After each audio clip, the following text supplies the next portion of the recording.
अजय आलोक, तो ये अजीत पवार, ये जीतन राम मांझी, ये ओम प्रकाश राजभर, ये ढींडसा साहब, ये चिराग पासवान, ये अब बीजेपी की नाव नैया पार लगाएंगे, ये अब एनडीए की नैया पार लगाएंगे क्या? बीजेपी ने यही इन्हीं में अपना ये हल ढूंढा है 2024 का? मुझे ये समझ में नहीं आता है गौरव जी। अभी नीरजा जी भी ने कहा, आप खुद आंकड़े दिखा रहे हो। 2014 में 282 अकेले बहुमत की जरूरत बिल्कुल अपने दम पे थी, किसी की जरूरत नहीं थी। 2019 में 303 अपने दम पे, किसी की जरूरत नहीं थी, लेकिन तब भी एनडीए हमने बरकरार रखा। ये क्या दिखाता है?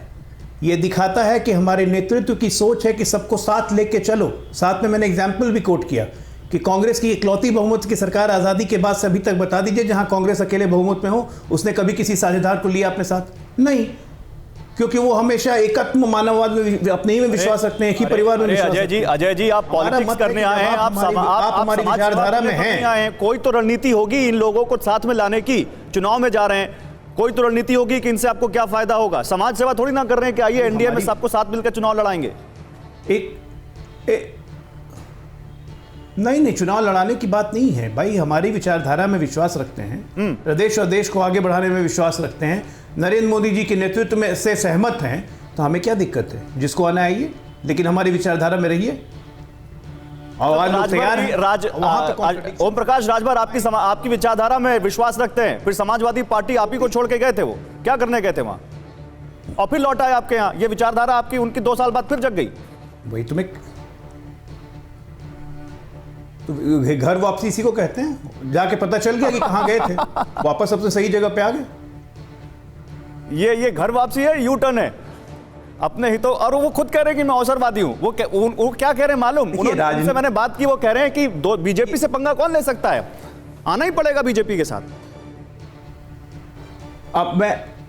अब मैं आपको एक बात बताता हूं। माननीय काशीराम, स्वर्गीय काशीराम जी अक्सर कहते थे कि मैं चाहता हूं कि देश में बार बार मध्यावधि चुनाव, क्योंकि जब जब मध्यावधि चुनाव होंगे मुझे अपने लोगों को जगाने का मौका मिलेगा, मेरा समाज राजनीतिक रूप से और सशक्त बनेगा और मेरी पार्टी और मजबूत होगी। तो देश में, ये देश की लोकतंत्र की खूबसूरती है कि विभिन्न विचारधारा के लोग हैं, अलग अलग सोच है, लेकिन अगर वो सोच कहीं पे आके सामंजस्य ले लेती है और हमारे साथ चलने का निर्णय करती है, हमारे नेतृत्व में विश्वास रखती है, तो हमें क्या दिक्कत है?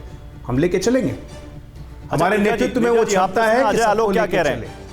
आप कैसे देखती हैं? बीजेपी तो कह रही है कि सारे चुनाव एक साथ होना चाहिए, हालांकि वो मध्यावधि चुनाव का रेफरेंस दे रहे हैं, लेकिन ये जो कॉन्फिडेंस वाली बात है, कह रहे हैं कि हमारी विचारधारा में कोई आ जाए तो हमें क्या दिक्कत है? क्या इतनी सीधी है पॉलिटिक्स?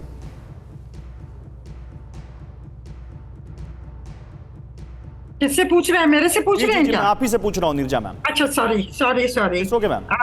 देखिए, कहने को तो कह सकते हैं ना, दोनों साइड कह रही है कि हमारी आइडियोलॉजी में फेथ है तो लोग हमारे साथ आ रहे हैं। पर आज आइडियोलॉजी, हालांकि भाजपा की आइडियोलॉजी के तहत वो चलते हैं, पर आज आइडियोलॉजी महत्व नहीं रखती, आज पावर महत्व रखता है। आप भी जानते हैं, मैं भी जानती हूँ कि क्यों ये पार्टियां इधर हैं या उधर हैं।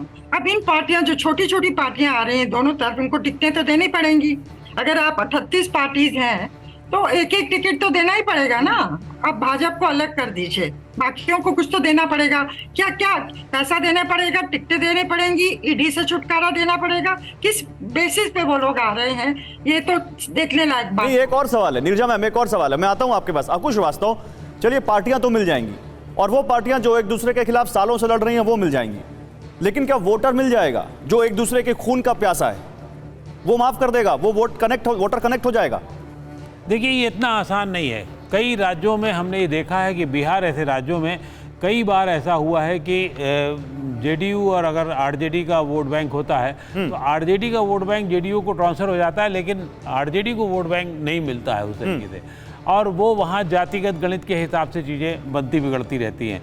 उत्तर प्रदेश में भी ऐसा होता रहा, अन्य राज्यों में भी ऐसा होता रहा है, और ख़ासतौर से दक्षिण के राज्यों में ये बहुत परंपरा रही है। लेकिन जब एक बड़ा नेता उसको नेतृत्व देता है, बड़े नेतृत्व के साथ में होते हैं, तो फिर वो धीरे धीरे कुछ चीज़ें कम होती हैं, कुछ कड़वाहट कम हो जाती है। अब जैसे मान लीजिए एलजेपी है, तो एलजेपी के पारस भी हो या चाहे चिराग हो, ये दोनों एक खेमे में मान लिए जाएंगे। ऐसा नहीं होगा कि पारस के पास कुछ है। पारस से ज़्यादा वोट बैंक आज भी जो दलित वोट बैंक है वो चिराग के साथ में है और वो बड़े स्तर पर उनके भारतीय जनता पार्टी को मिल जाएगा।